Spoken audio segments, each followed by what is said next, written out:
नाकामी के नतीजे में जनाब अब्दुल्लाह की शादी जनाब आमिना से हो गई।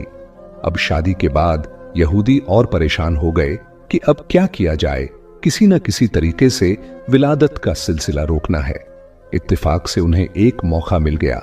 जनाब अब्दुल्लाह किसी काम के सिलसिले में मदीना गए और मदीना यहूदियों का गढ़ था। रिवायत के मुताबिक मदीना में जनाब अब्दुल्लाह पर हमला किया गया और जहर देकर उन्हें शहीद कर दिया गया।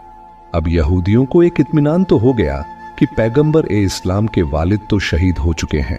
बस एक बात की तस्दीक करना बाकी थी कि पहले यह पक्का कर लिया जाए कि जनाब अब्दुल्लाह के यहां कोई औलाद है या नहीं। अगर मालूम हो जाए कि वो बेऔलाद थे तो चैन की सांस लेकर अपने घर लौट जाए, लेकिन अगर पता चले कि उनके यहां कोई औलाद है तो फिर उसके कत्ल का इंतजाम किया जाए। यही सोचकर यहूदियों का एक गिरोह खास इसी काम के लिए मदीना से मक्का आया। वहां आकर उन्होंने छानबीन की और जब उन्हें यह पता चला कि जनाब अब्दुल्लाह का इंतकाल हो चुका है और उनके यहां कोई औलाद नहीं थी तो उन्होंने इत्मीनान का लंबा सांस लिया। फिर बड़े आराम से मदीना लौट गए। मदीने पहुंचकर मदीना से लेकर शाम तक जहां जहां यहूदी फैले हुए थे सबको ये खुशखबरी सुना दी, मुबारक हो, हमारे लिए जो खतरा था वो टल गया है। हजरत याहिया अलैहिस्सलाम के उस कुर्ते से जो खून निकल रहा था अब सूख चुका था, जिससे उन्हें पूरा यकीन हो गया कि पैगंबर इस्लाम के वालिद का इंतकाल हो गया है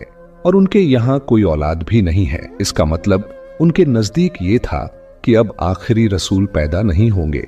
ये खबर पूरी दुनिया यहूद में फैला दी गई। मदीना से लेकर शाम तक जश्न मनाया गया और यहूदी बड़े मुतमिन हो गए, मगर उन्होंने एक बुनियादी गलती कर दी। ये तो मालूम कर लिया कि जनाब अब्दुल्लाह के इंतकाल के वक्त उनके यहां कोई बच्चा मौजूद नहीं था, लेकिन ये सोचना ही भूल गए कि कहीं जनाब आमिना हमला तो नहीं है और कुछ महीनों बाद बच्चा पैदा हो सकता है। इस तरफ उनका ध्यान गया ही नहीं।